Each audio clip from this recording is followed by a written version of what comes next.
I got my first vaccine shot yesterday. I'm feeling good. I'm a little disappointed that more people are not getting the vaccine.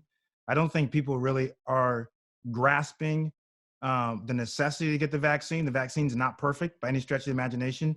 But if we don't get the vaccine, this is going to go on for longer and longer and longer. I mean, this isn't politics. It's just science. I'm just talking science. So I'm doing Listen. well and shooting from home, writing books, just finished another novel. So I'm excited Ah, about that. I love your novels. People don't Yes. even know that's actually, I like your novels more than your, telling us not to eat sugar and stuff. So it's just you're a great writer. So which vaccine, Moderna or Pfizer? Which one did you get? Pfizer. I got the Pfizer. Okay. And just so people understand, you don't choose what you get. I mean, the the sites have what's shipped to them, and it's typically one or the other. And so you don't go and say, "Oh, I want," no, it's whatever's available. So I got the Pfizer.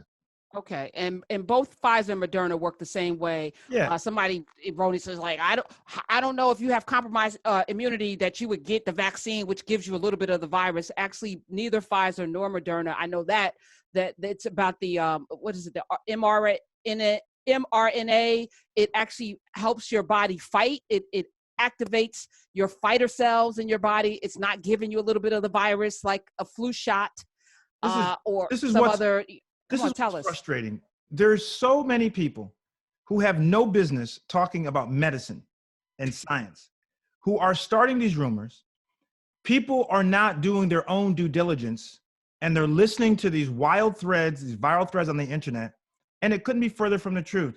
The mRNA has no viral material whatsoever in the vaccine. In fact, what it is, it's a replica of the genetic material that codes for the spike protein. The spike protein is what the problem is. That's the spike protein is a protein that sits on top of the virus, and it's what attaches to our cells. And when that spike protein attaches to our cells, it then opens up the cell and the virus goes in. Okay, it's a doorway. So these vaccines that we have so far, what they do is they get the immune system to be able to disable that spike protein so it can't attach to your cells, so it can't invade you and cause an infection. It has nothing to do with it being live virus, dead virus. It has nothing to do with the virus. And then people hear Thank you. that and they don't get it. Thank you for that. My mother got the vaccine the first round, and she said it actually. I don't know if this is psychosomatic, but she said she had like a little cough or a little phlegm or something, and she doesn't have it now. And I was like, I think that's psychosomatic, Ma. But then I was thinking, well, if it attaches or it boosts the ability to fight, maybe she did have something going on there that this now knocked it out. So far, about 10 to 15% of people do have some type of side effect. And the side effect is not because they have the infection. The side effect is because your immune system is actually raging. And the reason why you need your immune system to get in this great space of raging is because you want your immune system to remember. So when you get if you're unfortunate to get the real COVID virus in your system, your immune system has a memory. It says, whoa, whoa, whoa, I recognize that cat. I know that cat. And so the immune system sends the antibodies out to destroy that virus. And so when you get the original vaccine, yes, your immune system goes up, and that's what it does. Now, some people have side effects. They have muscle weakness, headaches, fevers, little stomach stuff, but it usually lasts no more than 36 hours. And if people go to my Instagram page at Dr. Ian Smith, spell the doctor out, IAN Smith, I have an 11-minute video to show you how it actually works, how the vaccine works. So it's very clear to everybody. I appreciate knowledge is power. I don't know why people like to sit in abject ignorance. I don't know why people don't want to know. Like, I want to know everything. And I so appreciate people who know. And let me just say this, I have many different kinds of doctors on the show all the time, especially on Wellness Wednesday, because, we need to hear. We've had Christy Purnell, who actually was in the Moderna trials. We had a doctor that had cancer last week, Dr. Sadana Jackson, who had the vaccine as well, and talked about her experience overcoming cancer. And then, I think it's important that these stories are shared. But let me ask you this, Dr. Ian K. Smith is in the building. You understand why 20-something% of Americans never want to take this vaccine, particularly black people. You understand it, right?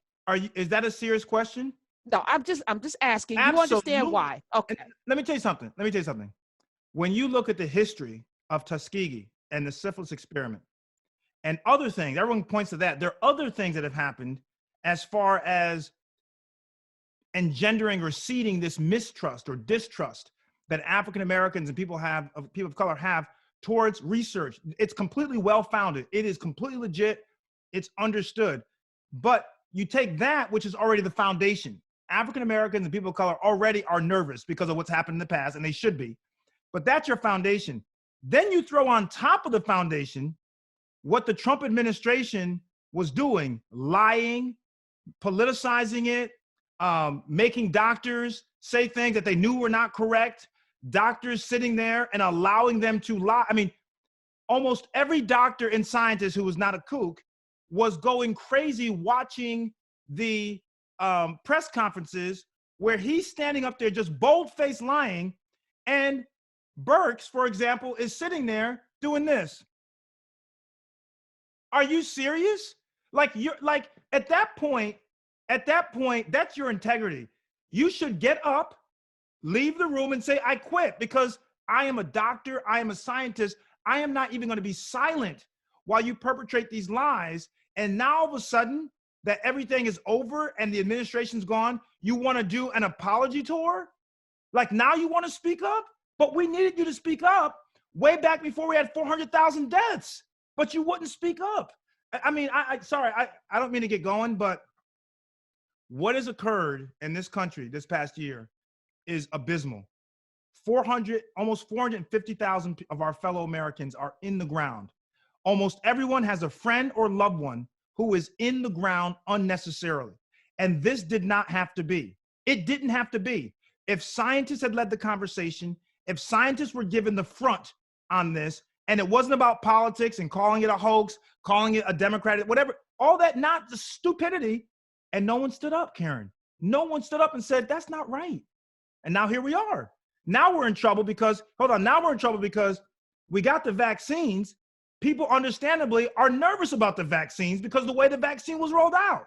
Now we got the variants that are happening. These variant strains are happening. And we're in a race against the clock.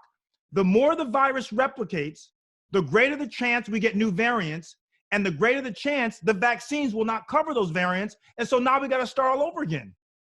Yeah, and this is the crazy thing, right? Black and brown people, black people in particular, are disproportionately dying from COVID-19. 3 times. Okay, that's the actual number. 3 times more likely to die. We're probably 5 times more likely to not get the vaccine. Yes. Now, white folk are coming into our neighborhood because we're disproportionately impacted. We have the vaccine. We're not taking it. White folk are coming in, lying, and taking the vaccine. And this is what, to me, logically, they're coming into our neighborhoods getting the vaccine because it works, and we won't take it. Something's got to make sense. So someone says to me, Karen, well, someone died from it. There's one case where someone died from the vaccine. Hold on for a second. Number one, that death was not confirmed that it was from the vaccine. There was a time, it was around that time, but you need to do research to make sure it was that. But listen to this, do this simple math. So you got, 29 million people who got vaccinated, 1 death, maybe, yet you got 26 million people infected, and you got 450,000 deaths. So which one would you do? Would you take the vaccine where there may be 1 death, or do you want to get COVID where there are 450,000 deaths? It's simple math. What are people thinking? I don't understand it. See, but that's because you think logically. We're in an innate, no, we're in a period, I think this is going to, how you have the age of, this is the age of ignorance. Like 100 years from now, they're going to look back, circle this on the map, circle this on the globe. This period of time is the age of ignorance where people were leaning into ignorance, misinformation, and all. Like, this is that space that we're in. So it's frustrating for people who like logic, where things have to make sense. 1 and 1 should equal 2 all the time. Right. Well, I don't know. 3 is a possibility. And I have a math guy that's coming in to tell us why it equals 3. And then you go, well, that makes a lot of sense. And you go down these rabbit holes. This is where we are, Dr. Ian. And I don't know how to reverse it, because it feels Stop like putting it's people on TV. Stop interviewing people who have already made all these lies. You see their history of the previous interviews. Why do you keep interviewing them and asking them and allowing them to spread those lies? Why? It just doesn't, it doesn't help any of us, by the way. I'm not being political. What I'm saying is very simple, that we as a country have to stand up for the truth and for lies. I agree. Sometimes there's gray zones, but there's some things that are just straight lies. This woman from Georgia and the things that she's saying, is just, who could sit silent while she's saying these things? What's up, America? Come on, guys. I mean, this is not about black or white. This is about our country. This is our country. We can't let our country go this way. Come on. Dr. Ian Smith is here. You can follow him on Instagram, Dr. spelled out, Ian Smith. And you can also follow him on Twitter, Dr. Ian Smith. All right. So I get the vaccine. The vaccine. Does it prevent me from getting COVID? Like what are the benefits of getting the vaccine, provided the new strain isn't now raging? Great. Okay. Great question. The Moderna and Pfizer vaccines are 94 to 95% effective. Okay. That means that you are 94 to 95% covered not to get severe illness from COVID. The J&J, the Johnson & Johnson vaccine, which they're now talking about, has not been approved yet for emergency use. That shows to be 66% effective against moderate to severe disease, and it shows to be 85% effective against severe disease. So when you look at the raw numbers, the Moderna and the Pfizer vaccines are more effective. Here's the difference though. Moderna and Pfizer, 2 shots. Pfizer has to be really deep frozen and, for storage. So you can't give it everywhere because the place has to have the facility to store it. The beauty of Johnson & Johnson so far, it's 1 shot. It's a different vaccine. It's not mRNA. It's a viral vector. It's a whole different technology, but it's only 1 shot and it can be stored in a refrigerator. That is going to make it much more accessible. Now, the variants so far, they say, this is what they're saying. Remember, this is a fluid situation.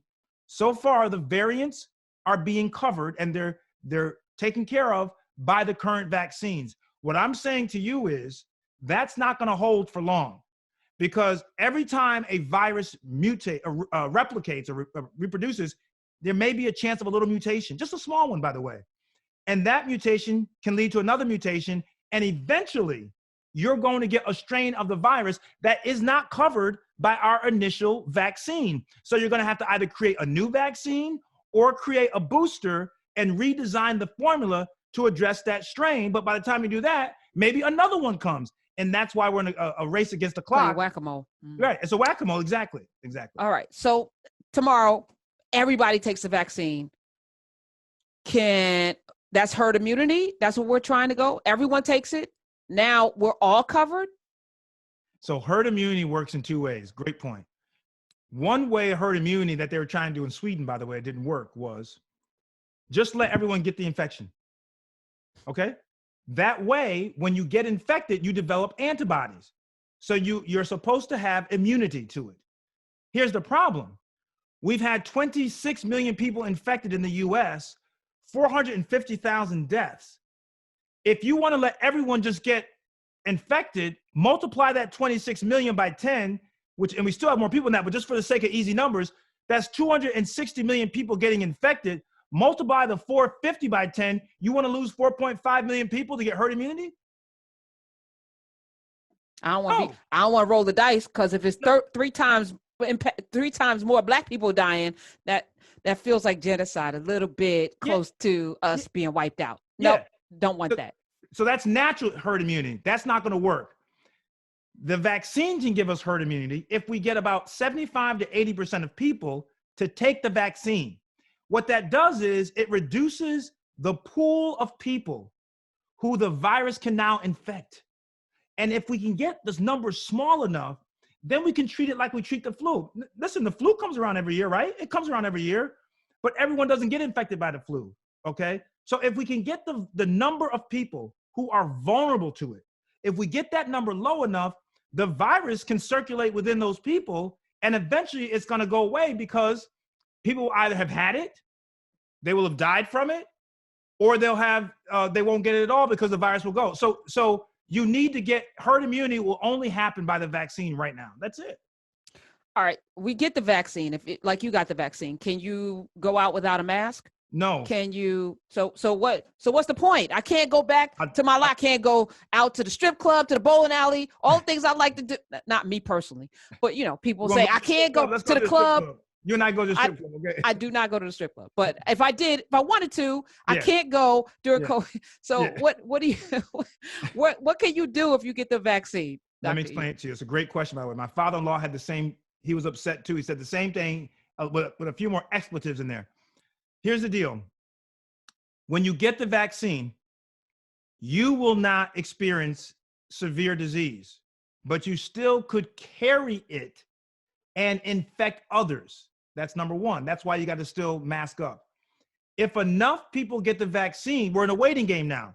Yes, you got the vaccine, but your neighbors and your cousin and Nene and them and everybody else, they have to get the vaccine. Then your vaccine says, okay, guys, that's it. We're good.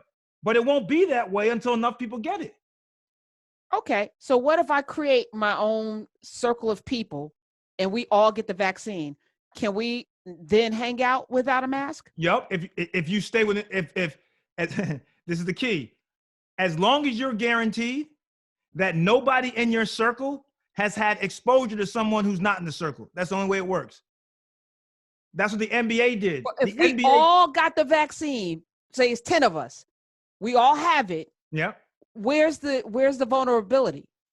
Well, no, it's not about you guys getting sick. It's getting someone else sick. Right, but I'm saying if we all I want to throw a party for myself. I'm actually asking. Oh, I see what you're saying. Yeah. So I'm throwing a party for myself. Yep. In April, my birthday, right? Okay. And I want to invite some people. Okay. To come to the party, you got to be vaccinated. Okay. If we're all vaccinated, can I cut my birthday cake, blow out my candles without a mask? Okay. That's what I'm asking. What day is your birthday in April? April 24th. It's on a Saturday. My book comes out in April, so I was going to say maybe we had the same date. We'll celebrate together. But anyway, listen, Karen, now I know people are listening to me. I'm going to couch my answer like this. Scientifically speaking, theoretically, if you all have been vaccinated and you all are negative, then you could be in a room together without wearing a mask or without socially distancing. Theoretically, yes, you could do that. Here's the concern, though. Here's the concern. If someone comes to the group and they've been around someone who's positive and they're carrying it, but they're not symptomatic. And then I give it to you. What did I tell you the numbers? I said 95% effective. There's a 5% chance that I could get it. Okay. And will the severity be much less because of the vaccine, or could I die from it? Nice. The belief is like with the flu. Even if you get the flu shot and the strain that infects you is not the same strain in the flu shot, the course of the disease is much milder and shorter. Same thing with COVID. The belief is that if you get the vaccine and you do, if you're the unlucky 5 or 6%, if you're unlucky and you get it and get infected, that your disease course is going to be much milder. That is what the prevailing thought is.